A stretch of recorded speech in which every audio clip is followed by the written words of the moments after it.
All right, nonprofit leaders and founders, it is the second part of our website traffic series. Today we're talking about the second part of the nonprofit unifying framework. If you remember, it's problem, prescription, participation, right? Well, the prescription part of it, today we focus on how to use that in order to generate traffic to your website. I have tons of advice, tons of strategies in here, and I hope you enjoy it. You're listening to the Smart Nonprofit Masterclass. I'm Jose Gomez, founder and CEO of nonprofitwebsites.com and Net Ministry. If you're a leader or founder of a nonprofit who wants to reach more donors, volunteers, members, supporters, and the community that you're serving using the power of the internet, then I'm waiting for you in today's episode. So let's get growing.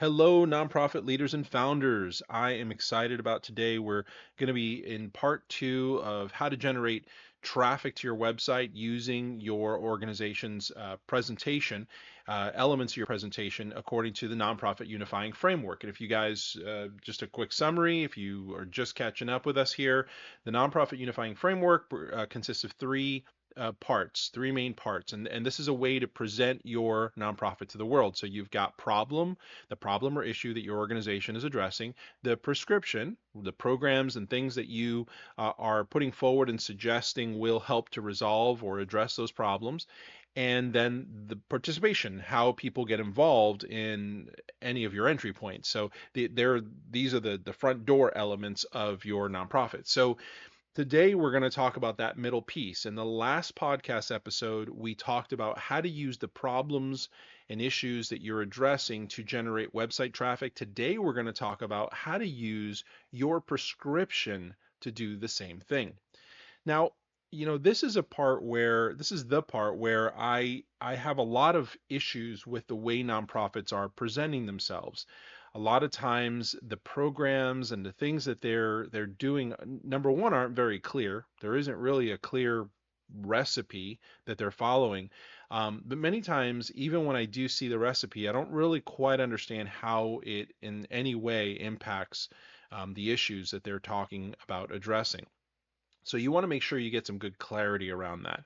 And the reason is going to become very clear as we go through this, because without a good prescription, without a solid recipe for resolving, for addressing, for solving the issues or problems that you're looking at as a nonprofit, you're not going to be able to do much of what we're talking about today. So it's very important for you to figure that out. If I'm trying to address homelessness, then I want to create a comprehensive plan on how to do that, and that makes sense within the scope of my nonprofit, our budget, our objectives, the people we have involved.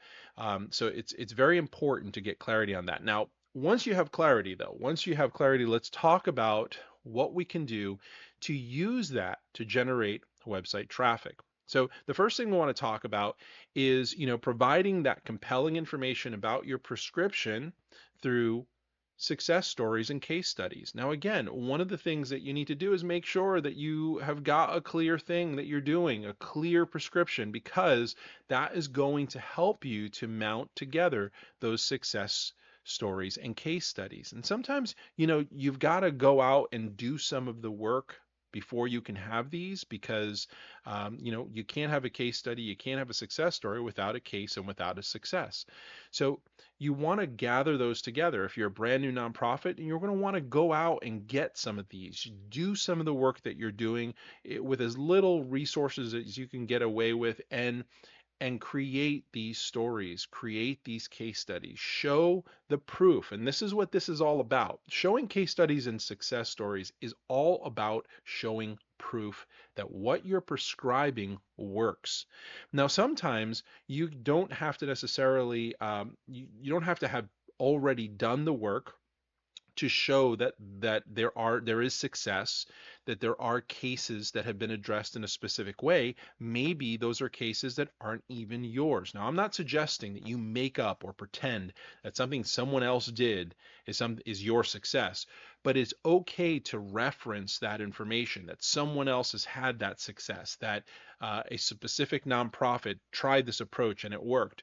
But showing the narratives, showing the stories behind what you're proposing to the world is super important.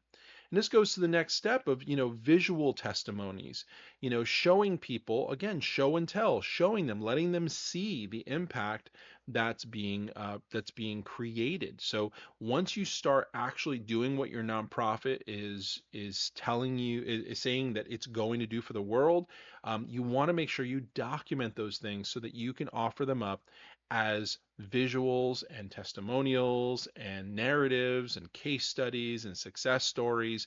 You want to make sure you're always grabbing any evidence that you have that what you're doing works and compiling that together as content. And as you do that, you're able to use that as powerful traffic, website traffic content, powerful ways of driving people to learn more about your organization. Success stories and case studies, absolutely critical to this process, especially ongoing. And again, if you're a brand new nonprofit, you may not have any of this.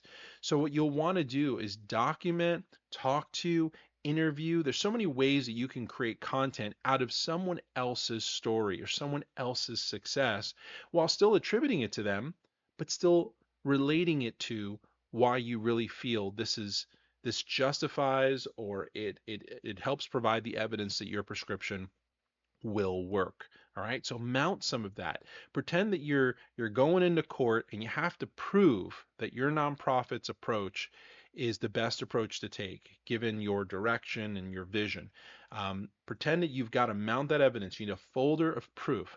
That folder of proof becomes the content that you can use to generate traffic to your website. Now in this next section here about creating a detailed program description, this is where I go back to this whole foundational issue of being clear, being detailed about what it is that your nonprofit does. Now, in many cases, and for most nonprofits, the way that they structure what they do is in the structure of programs in the form of a list of programs that they offer. Maybe it's their educational programs, maybe their events, maybe their activities. But the programs are essentially a way for you to break down the different things, the different initiatives within your organization that approach your prescription, that put it to practice. All right. And when you're describing what you do, whether it's in the form of programs or a 3-step plan or 5 initiatives, whatever you do, you want to make sure that you're always using simple language. You want to avoid using any jargon. You want to make sure that you're accessing as broad of an audience as possible. You want to use the goals, the methods. You want to talk about the expected outcomes of your program so that you can give people a comprehensive overview of what your prescribed remedies will do for the issue. Now, we want to talk also about interactive content, being able to, along with the text, along with describing what you do, creating interactive content like maps or timelines or infographics. All those things will help to illustrate the thing that you're trying to explain. Now, I want to say something at this juncture because a lot of times folks will get a little carried away. They'll create all these visuals and then, they have a one sentence explanation, thinking that, I've heard, a picture is worth 1,000 words, but in many cases, it really isn't. It only makes sense to you without explanation from you. So always start with your content, with your written content, with your written explanation, and then create, find, compile the visuals that will help to explain what you're already explaining in the text. And that ensures a number of things. Number one, people have something to read and to understand and to learn. The visuals come alongside that to help, but also you're going to get some search engine optimization points for that as well. So creating of interactive content is great, but again, you got to first create that clear and concise list, that clear and concise presentation. You have to be able to iterate what you do and break it apart into pieces to say these are our 3 programs, and these 3 programs, these 5 steps, these whatever you want to call them, they compiled together create our prescription. All right. These are the remedies. These are the pills we're going to take in order to get through this disease. All right. So this is what you want to be able to create on your website. That's going to help you to generate traffic because it's going to be something you can share, something that could be munched up by the search engines and spidered so that you can get some traffic based on what you do, based on your approach. And again, once people get there, it's going to give them the clarity they need to know how to take the next steps or whether to give or whether to even be interested in your nonprofit to begin with. The other opportunity you have in terms of your prescription is to provide regular updates and reports about your progress. So, proof, progress, a lot of P's going on here, but the part of the prescription here is providing this evidence. I mean, you wouldn't want to take a medicine that other people haven't taken and taken successfully, right? You wouldn't want your doctor to prescribe something to you that no one else has tried before. You're the very first one.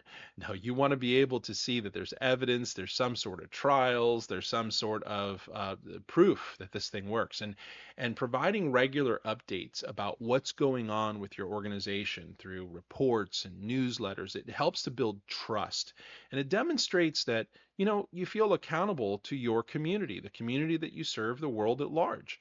You want to share updates on ongoing projects, on upcoming events, and any new initiatives you have going on. You want to be transparent about your activities and your financials, and that helps to assure that it assures supporters that the contributions are being used effectively, that the resources are being used effectively, that you're actually taking the approach that you're saying that you're taking. You also want to use impact metrics. You want to share quantifiable data and metrics on the impact of your nonprofit's work. It's going to reinforce the effectiveness of that prescription. You want to use stats, you want to use graphs and charts to represent the achievements and your milestones along the way. For instance, you can show the number of people helped or fundraised or resources that were distributed. All these are tangible proof of success. They give people numbers or something they can put their hands on. They can see that your approach is working and that it's actually providing the impact and the change that you are claiming that it does or that it will. Okay, now again, if you're a brand new nonprofit, you may not have a lot of metrics. You may not have a lot of things to be transparent about because you're just brand new. But again, look around you and find that evidence, find the metrics, find whether people that are doing something similar have done, what success they've had, and feel free in the beginning to really use that as the launch point, saying this is what they're doing and this is our approach and how it's different or how it's similar, and this is why we think it's going to work, and this is what type of evidence, what type of metrics we can expect to see. And I think again, this is where a lot of nonprofits, especially new ones, they just get it wrong. They start out and they really just talk about their own experience, the things that they've done. Because a lot of us, we've started nonprofits because of our own experience. We've started our own nonprofits because we were involved in something or we experienced something or a family member experienced something. And we're starting it from the lens of our own view, our own opinions. And so quantifiable data provides us with an opportunity to show that it's not just us. It's not just in our head. This isn't just a pretend problem, and this solution isn't just something that I just dreamed up. There's actual information, there's actual data that shows that it works. And so if you're just getting started, find that data. If you are on your way and you're actually doing the things that your nonprofit says that it's going to do, compile that data. Don't let any success go by without you documenting it and creating some sort of a way to share the metrics of what's happening. And again, these updates, this continual flow of information is really what people are interested in. They're not interested in you sharing pictures from your last banquet. That only the people at the banquet care about that. I mean, to be as blunt as I can, guys, there's times where I see nonprofits sharing information that doesn't make any sense. It doesn't make any difference.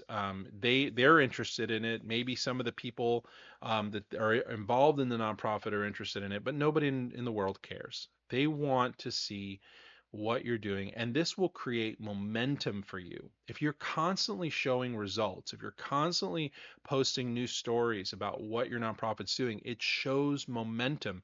And I don't know about you, but when I give to a charity, when I give to a nonprofit, I want to give to that momentum. I want to know that things are being done and things actually are being accomplished and that I'm a part of that success. Success breeds success, and you're going to see that over and over again when you're creating presentation materials for your nonprofit. The next item I want to talk about is creating is engaging content marketing. You want to think about content itself, information, as a great way to not just populate your website and fill it with a bunch of stuff, but an opportunity to share. You want to the first form of this, the most obvious form of this that I want to talk about is blog posts and articles. It's like creating a diary on your website about what's happening, about what you're thinking about what the latest issue is. And again, keep it related to your prescription. Keep it related to the approach that you're taking. It should be either about the results of the approach, it should be a story about the approach itself, or it should be stories and maybe current events that just provide more evidence that your approach is the one to take. So you want to keep it focused, and if you can keep it focused, you can create this wonderful opportunity for people to be educated, for people to be engaged, for people to really get passionate about what you're doing. All right, you want to provide those regular blog posts about the work, about industry trends, related topics, and that can all drive organic traffic to your website. You want to provide valuable insights, share expert opinions, offer practical advice. You want to establish your nonprofit as a thought leader in the field. And this is how you do it, guys. Create that original content that's going to demonstrate that you know what you're talking about. You listen, we were right all along. This is the approach to take. That's the argument you want to build. Integrating social media is the next step here. So making sure that your social media is reflecting all of this. And I was talking to somebody this week, they were having some trouble keeping up with social media for their organization, but they were doing it on some basis, but their website was severely outdated. And so, the solution I always give to folks is, think about taking a updating your website first approach, which is take the information that you want to post, create some good content for your website, and then share it on social media. Use social media as a distribution for your content, not the place where you author it. Otherwise, you're just building the social media network, not your own platform. And remember that when you lead people back to your website, you control that presentation. You don't control the presentation on Facebook, Instagram, on wherever else you are, TikTok, Rumble, wherever you're posting to. You don't control that presentation, and you don't even control the availability of that presentation. You don't even know that tomorrow your content will still be there. They may still be there, but as many people have found, your account is not secured. So you don't know for sure that tomorrow somebody won't kick you off of a platform, or some error might happen, or somebody might hack your account. So you control your presentation on your website. You're going to always update that first. Create sections of your website that relate to your social media outreach, and then use that the right way. Leverage social media platforms so you can share your data and drive traffic to your website. You want to use compelling visuals, engaging captions, relevant hashtags to increase the reach and engagement of your message.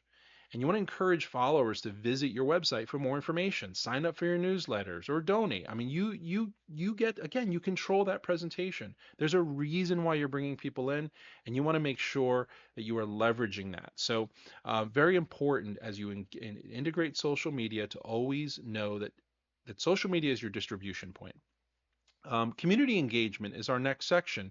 So let's talk a little bit about that. How do we engage our community? Well, you can create online forums, you can do webinars. You want to create a place for discussion. You want to create a place for introspection. You want to host online forums, online discussions, create webinars to engage with your audience directly. These platforms are going to allow for real-time interaction where you can answer questions, you can provide updates, you can discuss relevant issues, you can promote your events throughout your website, through social media. You can attract new visitors and foster that sense of community that you want to create around your issue. There's a real power in that idea of community. These are the people that not only that we're serving, but these are the people that are interested in serving and interested in our approach and interested in our success. Volunteer and donor spotlights are another thing that you can do, highlighting the contributions of volunteers and donors that can build a sense of appreciation, and it can motivate other people to get involved and motivate your current donors and volunteers to be more involved. You want to feature stories or interviews with those key supporters to showcase their impact and encourage other people to support your cause. So those are really important. Again, it's all about providing proof. Hey guys, this is working. People are excited. People are successful. The problems are being addressed. Let's talk a little bit about search engine optimization, because through through all of this, all these approaches, whether it's addressing the problems, the prescription, or the items of participation, you are looking to optimize your website to be found. And so search engines are the organic way to do that. They're the kind of in your sleep crawling through your website and trying to figure out whether your website is authoritative, whether it truly addresses the question or problem that people are having. And so the challenge here is, as you're talking about your prescription, as you're posting your stories and you're posting your case studies, and you want to be aware of the phrases and themes that people are searching for that are looking for you. So you don't just want to think about showing up at the top of a phrase, but you want to be thinking about what phrases specifically do you want people to find you under when they what are they looking for when they find you? People just stumbling on you on the internet is not necessarily good traffic. What you want to do is you want to be found at the time that they're searching for something that relates to what you do. And so using whether, again, whichever type of content you choose to use, always be aware. Conduct through thorough keyword research to understand what potential supporters are looking for online, and use these keywords strategically in your content to improve your website's visibility on the search engines. It's really important that you understand what people are searching for. You also want to optimize your website's on-page elements like your titles, your meta descriptions, your headers, the images, and additionally engage in off SEO activities like backlinking from reputable sites. You want to make sure people are linking back to your site that are reputable, guys, not just any old site. You don't just want to post your link everywhere, but you want to be found with content and subject matter that is similar and that maybe is higher traffic. These are great examples of this are websites where you're posting press releases or being featured, having your article featured in a magazine or a newspaper website and having them link back to your site. You want to also do guest blogging. Be on other people's blog, and if you start a blog, have other people on yours. That's a great source of traffic. What you'll see is that when you have guests, not only will you have your traffic, but they'll send people because they have their own audience as well. So always think about that, and participating in online discussions. So you want to improve that search engine ranking by showing that you are a reputable, a reliable source of information, and there's a lot of places online where you can do that.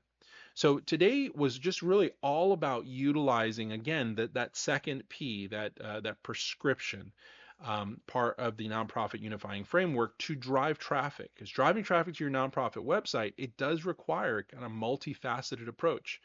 But by providing compelling information about your prescription through success stories and detailed program descriptions and regular updates, engaging content marketing, community engagement, and SEO strategies, you can attain and retain your visitors. Building a strong online presence, it doesn't only increase awareness, but it also fosters trust and support for your cause, and it ultimately helps you to achieve your nonprofit's mission. So I encourage you to implement these strategies. They're going to enhance your nonprofit's visibility and impact, and you're going to see that it will grow a wonderful community around your cause. So I hope this podcast has been helpful, guys. Know that you can always reach out to us and for help. We've got wonderful programs like our new Grow program. We've got a bunch of growth strategies that we can help you with. And of course, our core services of building and maintaining your web presence, whether it's your website all the way through to email and social marketing and all the strategies that we create to help you increase your donors, subscribers, your volunteers, your supporters, and community engagement all around the world. Have a great rest of your day. Thank you for tuning in to today's episode of the Smart Nonprofit Masterclass. I hope that it challenged you in some way and provided you with the tools to effectively communicate your nonprofit's initiatives to the communities you serve. Now, I'd love to get more involved with your nonprofit and help you to increase donors, supporters, and community presence. My team's been doing it for over 2 decades. In fact, we're usually the team nonprofits call on when all the other agencies, service providers, and volunteers fail to provide the results that they're looking for. Sadly, it's usually after they spend way too much money figuring that out. Don't wait that long. We're looking for more nonprofits just like yours to serve and help grow. But we'll never have the chance to do that unless you reach out. So I'd like to point you to a free webinar that doesn't require any sort of email sign up.